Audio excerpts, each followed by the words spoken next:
Good morning, students. How are you? This is Amit Kumar, your science teacher, and today I am here with you with the second lesson of Standard 8. इससे पहले मैं आप लोगों को standard 1 complete करा चुका हूँ। आज मैं आप लोगों को पढ़ाऊँगा लेसन 2। ओके, लेसन 2 में हम लोग स्टडी करेंगे माइक्रो ऑर्गेनिज्म का। किसका स्टडी करेंगे बच्चों? माइक्रो ऑर्गेनिज्म का। माइक्रो ऑर्गेनिज्म होता क्या है? तो माइक्रो ऑर्गेनिज्म का मतलब होता है सूक्ष्म जीव। माइक्रो मीन्स होता है स्मॉलेस्ट, एंड ऑर्गेनिज्म मीन्स होता है जीव, मतलब सूक्ष्म जीव, सबसे छोटे जीव जिन्हें हम अपनी खुली आंखों से नहीं देख सकते हैं। जैसे में बैक्टीरिया हुआ, वायरस हुए, प्रोटोजोआ हुआ, फंगी हुआ, एल्गे हुए, अमीबा हुआ, ये सभी माइक्रो ऑर्गेनिज्म हैं जिन्हें अंडर माइक्रोस्कोप देखा जा सकता है। तो बच्चों, इस लेसन में हम लोग स्टडी करेंगे टाइप ऑफ माइक्रो ऑर्गेनिज्म के विषय में। उनके वे कितने प्रकार के होते हैं। यूजफुल माइक्रो ऑर्गेनिज्म, कुछ ऐसे माइक्रो ऑर्गेनिज्म हैं जो हमारे लिए काफ़ी यूज़फुल होते हैं, उनके बारे में जानेंगे। उसके बाद हार्मफुल माइक्रो ऑर्गेनिज्म, और कुछ ऐसे भी माइक्रो ऑर्गेनिज्म हैं जो हमारे लिए हार्मफुल है, उसके बारे में भी हम लोग अध्ययन करेंगे। उसके बाद फूड प्रिजर्वेशन, जैसे भोजन है जो जिस पे माइक्रो ऑर्गेनिज्म के प्रभाव की वजह से स्पॉइल्ड हो जाते हैं, बासी हो जाते हैं, जो हमारे लिए हानिकारक होते हैं, तो उनसे बचाव के लिए भी हम इसमें अध्ययन करेंगे फूड प्रिजर्वेशन के अंतर्गत। और अगला है नाइट्रोजन साइकिल। ओके, तो आइए स्टार्ट करते हैं आज का lesson. The world is full of different types of micro living organism that are some organism that are too small to be seen by the naked eye. हमारा ये जो world है वह लिविंग ऑर्गेनिज्म से भरा पड़ा है। बहुत सारे डिफरेंट काइंड्स के लिविंग ऑर्गेनिज्म हैं।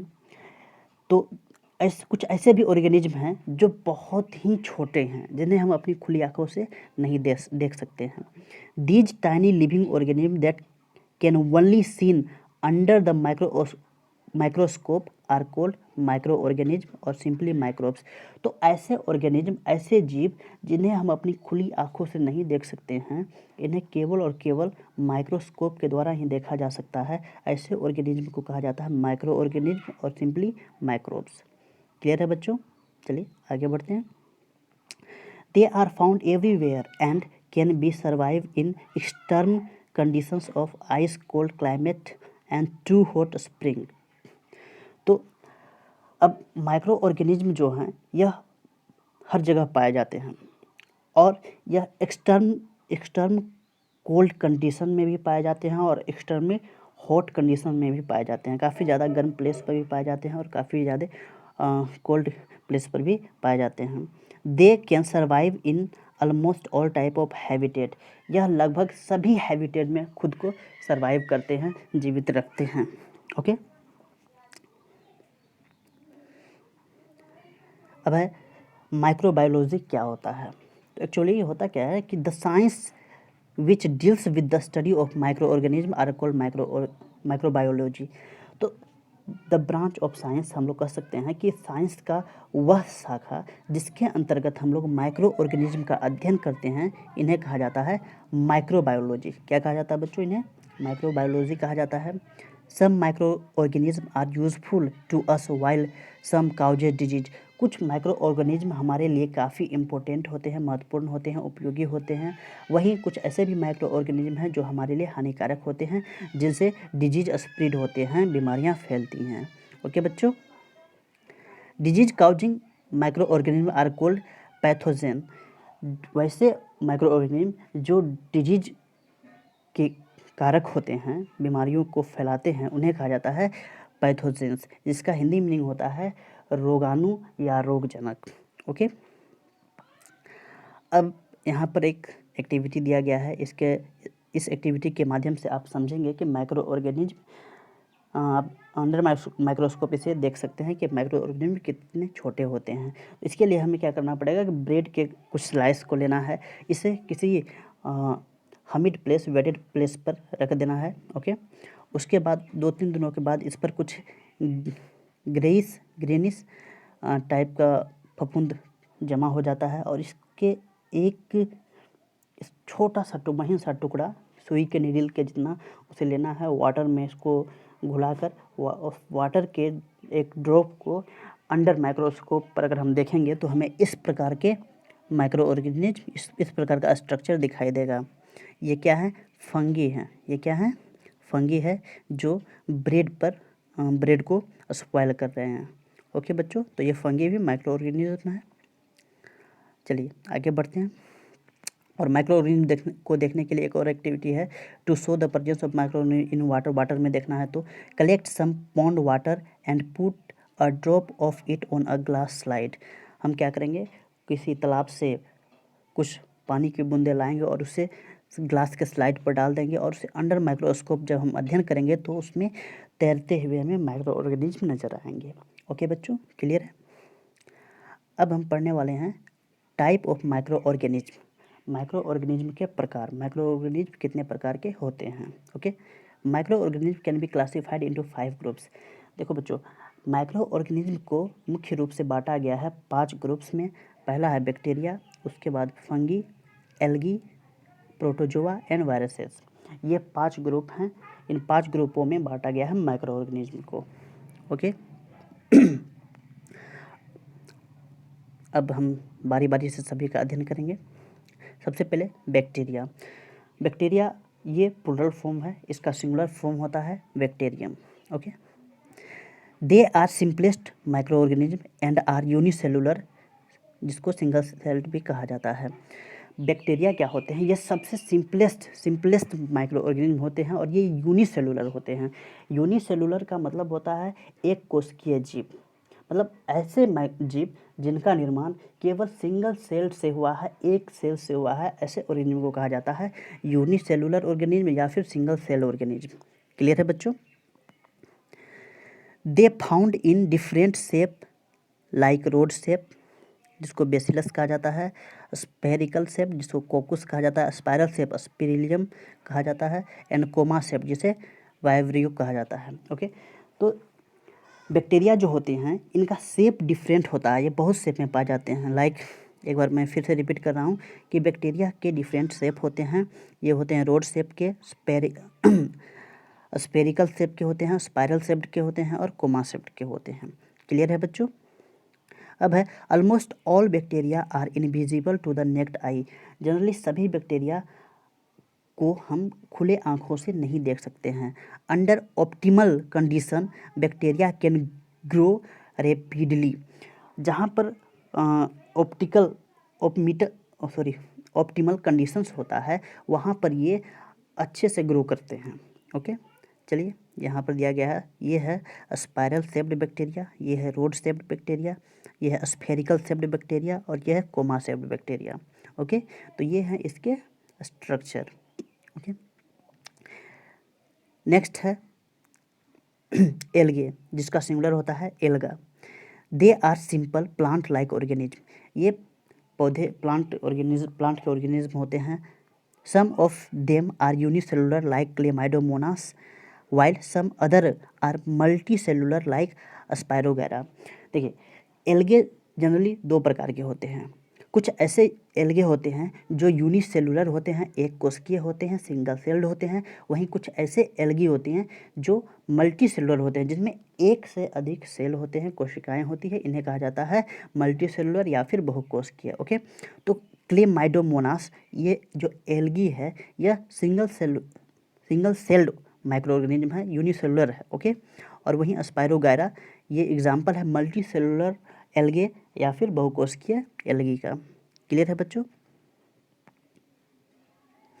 They are found in water. Generally ये एल्गी वाटर में पाए जाते हैं। They possess chlorophyll and can prepare their own food. इनमें क्लोरोफिल पाया जाता है और ये अपना भोजन स्वयं बनाते हैं। ओके, नेक्स्ट माइक्रो ऑर्गेनिज्म है प्रोटोजोआ, जिसको प्रोटोजोआ प्लूरल फॉर्म है और इसका सिंगुलर फॉर्म होता है protozoan. They are unicellular microorganism which can not prepare their own food. Protozoa भी यूनिसेलुलर ऑर्गेनिज्म होते हैं, बट ये अपना भोजन खुद से प्रिपेयर नहीं करते हैं। Okay, they are heterotrophs. ये हेटरोट्रोप्स होते हैं। पिछले क्लास में भी, पिछले लेसन्स में भी मैं पढ़ा चुका हूँ हेटरोट्रोप्स का डेफिनेशंस कि heterotrophs are those animals that depend on other plants और एनिमल्स फॉर फूड। हेटरोट्रॉप्स वैसे ऑर्गेनिज्म होते हैं जो अपने भोजन के लिए दूसरे एनिमल्स या फिर प्लांट पर डिपेंडेंट होते हैं।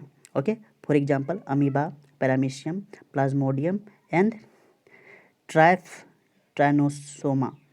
ये अमीबा, पैरामीशियम, प्लाज्मोडियम, ट्राइनोसोमा ये सभी प्रोटोजोआ हैं और ये हेटरोट्रॉप्स हैं। क्लियर है बच्चों? नेक्स्ट है फंगी, जिसका सिंगुलर होता है fungus. They are plant like organism which are mostly saprophyte while some are parasite. Fungi ये भी प्लांट लाइक ऑर्गेनिज्म होते हैं और ये सेप्रोफाइट होते हैं।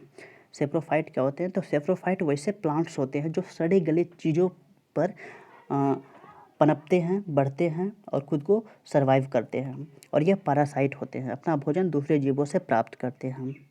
They may be unicellular like yeast or multicellular like mushroom. तो कुछ ऐसे फंगी हैं जो यूनिसेलुलर भी होते हैं और मल्टीसेलुलर भी होते हैं। यूनिसेलुलर ऑर्गेनिज्म का एग्जांपल है ईस्ट जो है यूनिसेलुलर फंगी है और मशरूम मल्टीसेलुलर फंगी है। ओके, और ये सेप्रोफाइट होते हैं जो सड़ी गली चीज़ों पर पनपते हैं, वहाँ से अपना न्यूट्रिमेंट प्राप्त करते हैं। और लास्ट है वायरसेस, जिसका सिंगुलर होता है virus. They are a smallest microorganism that can only be seen under a electron microscope. Virus ऐसे नगण्य सूक्ष्म जीव होते हैं, सबसे छोटे जीव होते हैं, जिन्हें केवल और केवल इलेक्ट्रॉन माइक्रोस्कोप के द्वारा ही देखा जा सकता है। They are made up of genetic materials surrounded by a protein coat.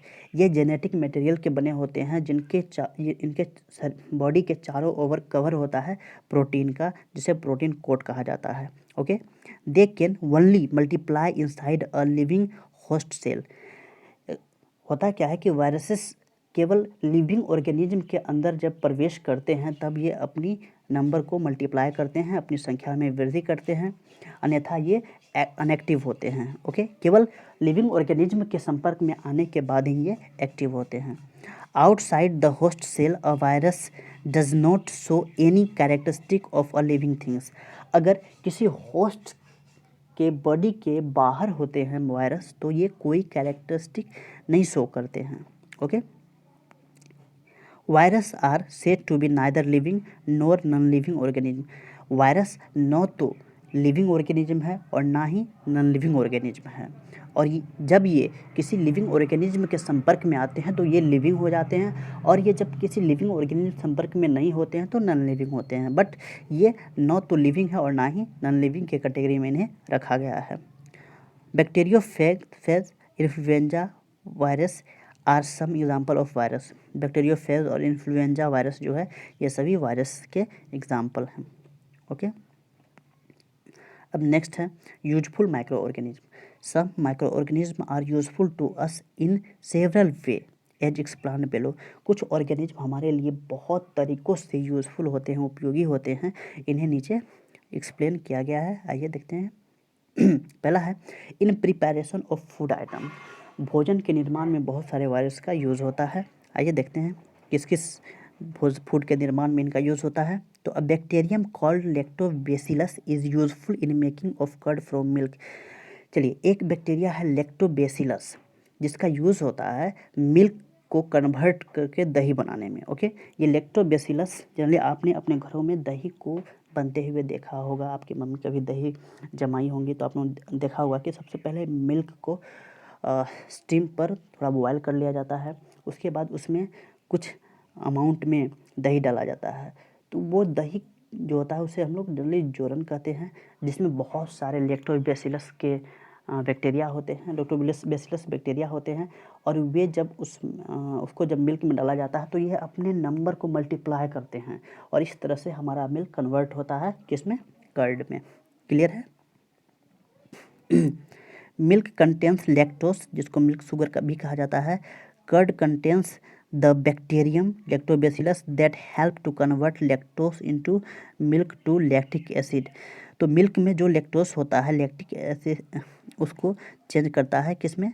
Lactic acid में। कौन चेंज करता है? तो lactobacillus. Okay, in this way curd is formed from milk यहाँ पर है ये ल्यूक वर्म और इसको जब spoonful of curd in a bowl, जब किसी बाउल में 1 चम्मच दही डाल दिया जाता है तब इसका इलेक्ट्रोबैसिलस की एक्शन की वजह से ये कन्वर्ट होता है किसमें? कर्ड में। ओके बच्चों,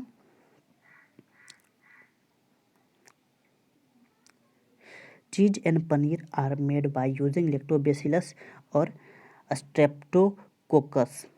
चीज और पनीर का यूज़ किया जाता है लैक्टोबैसिलस बैक्टीरिया या स्ट्रेप्टोकोकस बैक्टीरिया का यूज़ करने पर। Okay, yeast a fungus is use to make bread, cake, idli etc. Yeast fungus etc का यूज किया जाता है ब्रेड बनाने में, केक्स बनाने में और इडली आदि के निर्माण में। Okay, to make bread, yeast is added to the mixture of a flour, sugar and warm water and is needed to make a soft dough. The dough is left. Wait. Okay, the dough is left undisturbed for 2 to 3 hours and then the dough rises due to the release of gas carbon dioxide by the respiration of yeast cell। कहने का मतलब जब bread इत्यादि तैयार किया जाता है तो आवश्यकता होती है कि इसमें खमीर, डव में होता है खमीर, ये इनमें खमीर बने। तो खमीर बनने के लिए इसमें ऐड किया जाता है ईस्ट को। जब इसमें ईस्ट को ऐड किया जाता है तो फ्लोर जो होते हैं जिसे थोड़ा सा वाटर में मिक्स किया जाता है, ये उसको फ्लोर को काफ़ी सॉफ्ट बना देते हैं और धीरे धीरे ये क्या करते हैं? सॉइल होते हैं, फूलता है, जिससे कि बहुत सारे प्रोडक्ट बनते हैं, ब्रेड बनता है। ओके, चलिए आगे बढ़ते हैं। Commercial uses of micro organism का डोमेस्टिक यूज़ के अलावा बहुत ज़्यादा मात्रा में कॉमर्शियल यूज़ भी है। Okay, micro organism are used in the large scale production of some substances.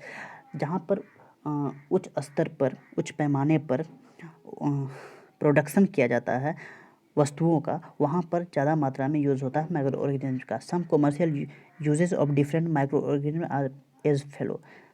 East is used in the commercial production of wine and beer. Yeast का यूज किया जाता है कॉमर्शियली रूप से वाइन और बियर को के प्रिपरेशन में, जो कि पेय पदार्थ हैं, ड्रिंकेबल सब्सटेंस हैं। Okay, east is grown on natural sugars present in the grains of the barley, wheat, rice, crushed fruits juice etc. they convert sugar into alcohol। East को ग्रो किया जाता है नेचुरल शुगर जो कि present होता है किसमें? ग्रेन्स लाइक बरेली में। बरेली एक ग्रेन्स है। इसके बाद वीट पर ग्रो किया जाता है, राइस, उसके बाद जूसेस जो होते हैं, फ्रूट्स के जो जूस होते हैं उन पर, जो कि कन्वर्ट करते हैं शुगर को एल्कोहल में, जिससे वाइन या फिर बियर प्रिपेयर होता है। ओके, अब है the process of breaking down of sugar into alcohol by the action of microbes is called fermentation. कह रहा है कि वह प्रक्रिया जिसके द्वारा शुगर कन्वर्ट होता है एल्कोहल में माइक्रोब्स मतलब सूक्ष्म जीवों के एक्शन के बाद, रिएक्शन के बाद, तो इन्हें कहा जाता है फर्मिनेशन। क्या कहा जाता है? फर्मेंटेशन। क्लियर है बच्चों? एक एक्टिविटी है, चलिए देख लेते हैं इसे। करा है to make alcohol by the fermentation of sugar. Sugar से एल्कोहल बनाने की जो प्रक्रिया है वह कहलाती है फर्मेंटेशन। आइए देखते हैं ये कैसे बनता है। तो कह रहा है take a beaker and fill 200 ml of water in it. कह रहा है एक बीकर ले, उसे 200 मिलीलीटर वाटर से फिल कर दें। Add 2 tablespoon of sugar on it. इसमें 2 चम्मच चीनी डाल दें।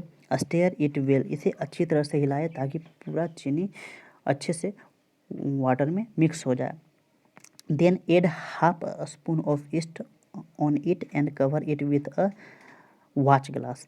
इसमें क्या करना है कि हाफ देन स्पून ऑफ 1 चम्मच ईस्ट इसमें डाल देना है और इसे अच्छे से कवर कर देना है और इसे वॉच ग्लास में रखना ताकि इसमें दिखाई पड़ सके। Keep it for 4 to 5 hours in a warm place. इसे 4 से 5 घंटे के लिए किसी गर्म स्थान पर रख दें। देन स्मेल इट, और उसके बाद इसे सूंघें।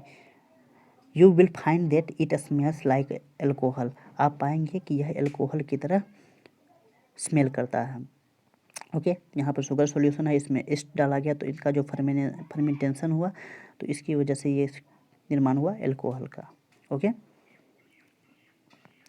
सम bacteria help in the ripening of tea leaves which gives tea its characteristic flavour. कुछ बैक्टीरिया ऐसे होते हैं जो टी लीफ के पकने में हेल्प करते हैं जिससे कि इनमें चाय का फ्लेवर आ सके।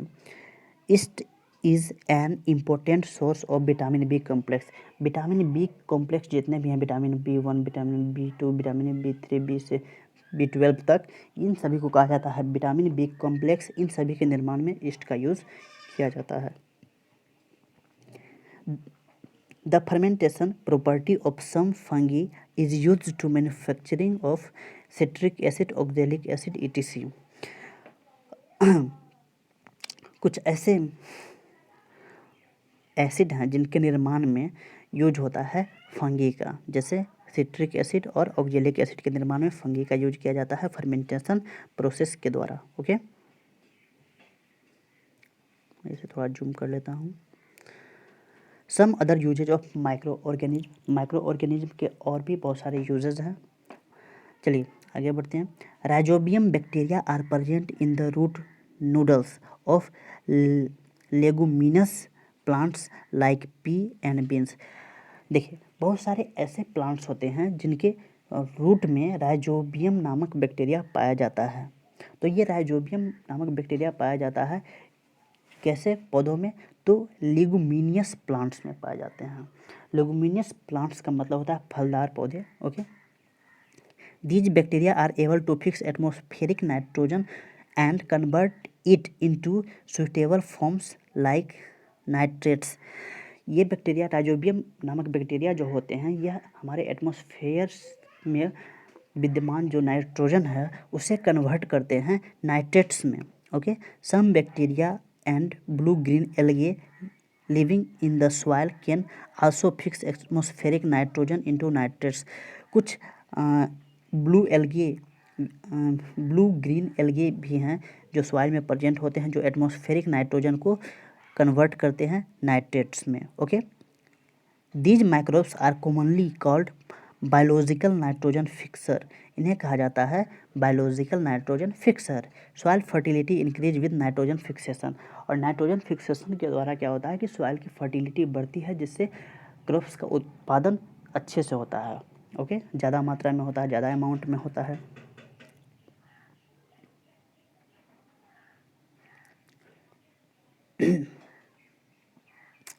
नेक्स्ट है इन क्लीनिंग द इन्वायरमेंट। इन्वायरमेंट को साफ सुथरा रखने में भी बैक्टीरिया का बहुत बड़ा योगदान है। Bacteria and fungi break down dead and decaying plant and animal matter into simple organic substances. देखिए, बैक्टीरिया और फंगी क्या करते हैं कि जो डेड और डिकेइंग प्लांट या फिर एनिमल्स हैं या फिर एनिमल या प्लांट्स के मैटर हैं, इन्हें तोड़ते हैं, ब्रेक डाउन करते हैं और इन्हें सिंपल ऑर्गेनिक सब्सटेंस में चेंज करते हैं। दे आर दस कॉल्ड डिकम्पोजर। इसलिए इन्हें कहा जाता है डिकम्पोजर, बिकॉज ये इन्हें डिकम्पोज करते हैं। Inorganic compounds like phosphate, nitrates, sulphates are mixed in the soil and are used by green plants during the process of photosynthesis। तो इन सभी पदार्थों का ये सभी सॉइल में मिक्स्ड होते हैं और ड्यूरिंग फोटोसिंथेसिस, जब प्लांट फोटोसिंथेसिस के प्रोसेस कर रहे होते हैं तो उस समय ये उसे ऑब्जर्व करते हैं। Hence decomposers help to keep the environment clean by preventing the accumulation of remains and waste of dead organism.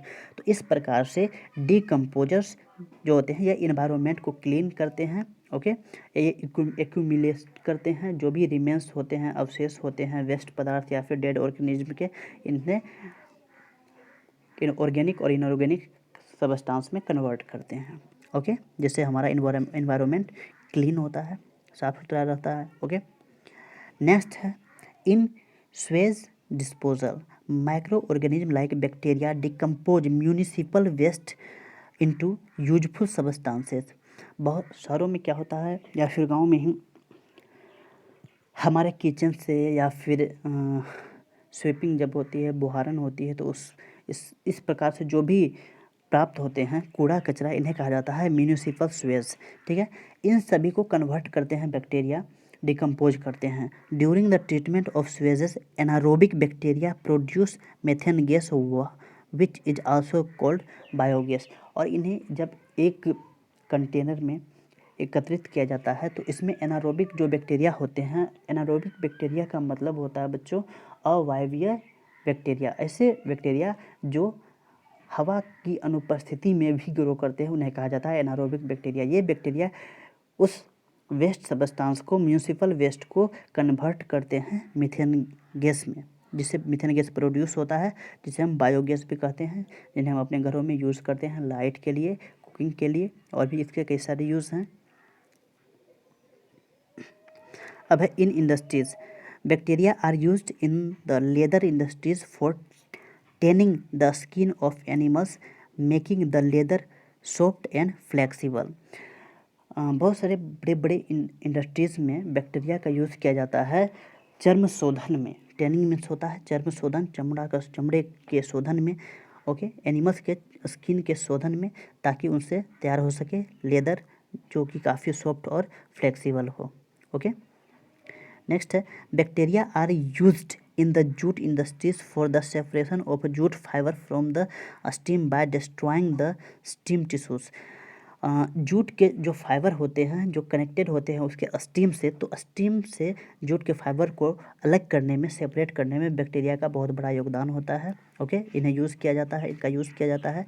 This is called rating, इन्हें कहा जाता है रेडिंग। ओके, नेक्स्ट है वेट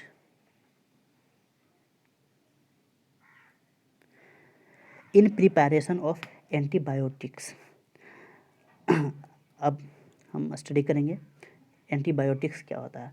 तो एंटीबायोटिक ऐसा मेडिसिन्स है जिसे इस्तेमाल किया जाता है, यूज किया जाता है डिजीज़ के अगेंस्ट, उसे स्टॉप करने में, फैलने से रोकने में। Okay, antibiotics are medicines that kill or stop the growth of disease causing micro organism. तो कुछ ऐसे डिजीज हैं जो माइक्रो ऑर्गेनिज्म की वजह से होते हैं, इन्हें रोकने के लिए एंटीबायोटिक का यूज़, मेडिसिन का यूज़ किया जाता है। Okay, micro organism are used in the preparation of antibiotic का यूज किया माइक्रो ऑर्गेनिज्म का यूज़ किया जाता है एंटीबायोटिक्स को तैयार करने में। तो सबसे पहला जो एंटीबायोटिक्स है वो तैयार किया गया था अलेक्जेंडर फ्लेमिंग के द्वारा 1928 में, जिसका नाम था पेनिसिलिन। जिसका क्या नाम था? पेनिसिलिन। सबसे पहले एंटीबायोटिक्स का डिस्कवर किया था अलेक्जेंडर फ्लेमिंग ने। याद रहेगा बच्चों, कब? तो 1928 में, जिसका नाम था penicillin. Okay, it was prepared from the fungus called Penicillium notatum.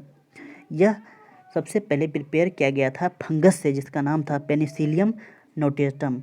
Okay, sulfadiazine, streptomycin and tetracycline are some example of antibiotics.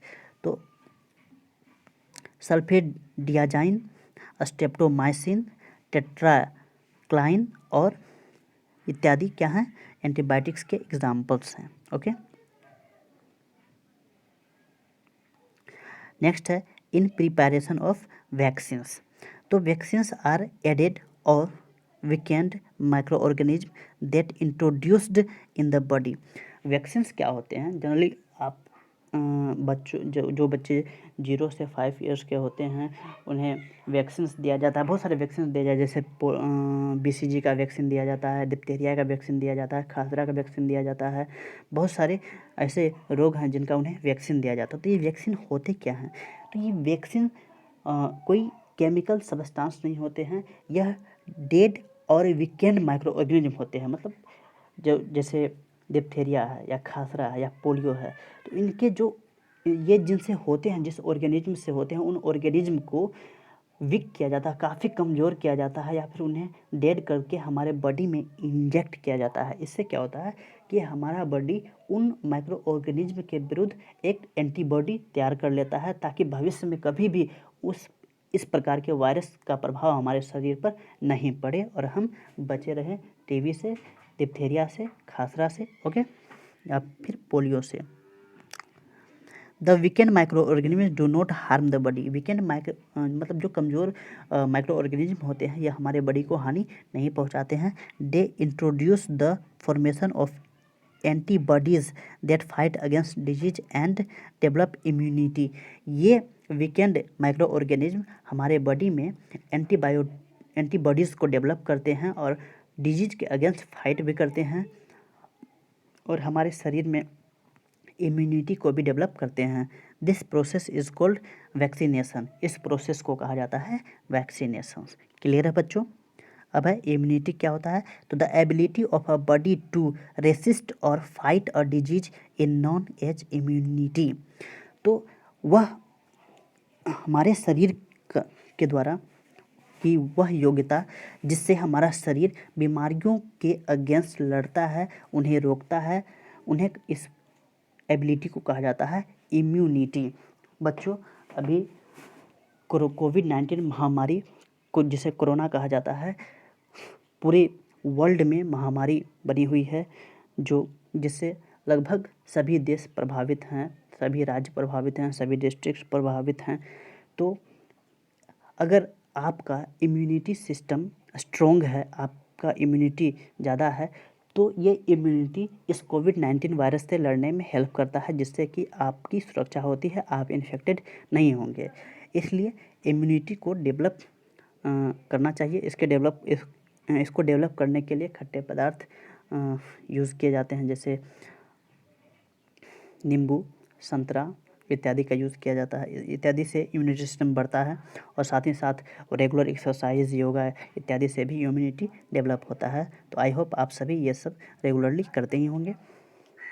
चलिए आगे बढ़ते हैं। Vaccines have been developed against cholera, smallpox, polio, typhoid, whooping cough इत्यादि। तो vaccine जो develop किए गए हैं वह कोलेरा के लिए डेवलप किए गए हैं, कोलेरा के लिए डेवलप किए गए हैं, स्मॉल पॉक्स के लिए डेवलप किए गए हैं, पोलियो के लिए डेवलप किए गए हैं, टाइफाइड है, वोपिंग कफ, कुकुर खांसी जिसे कहते हैं, इत्यादि के लिए डेवलप किए गए हैं। ओके बच्चों,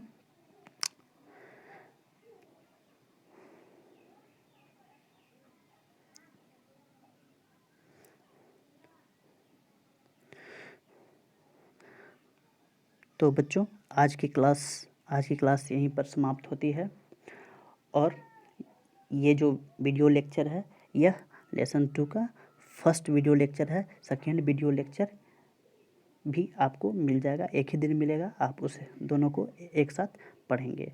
ओके, तब तक के लिए आपको वर्कशीट प्रोवाइड किया जाएगा, आप सभी वर्कशीट को कंप्लीट करेंगे और उसे ग्रुप में सबमिट करेंगे। बहुत सारे ऐसे बच्चे हैं जो सबमिट नहीं करते हैं, अगर आप सबमिट नहीं करेंगे तो फिर उसका मूल्यांकन नहीं हो पाएगा, इसलिए आप निश्चित रूप से उसे ग्रुप में सबमिट करें, ताकि आपके टीचर उसको जांच कर सके।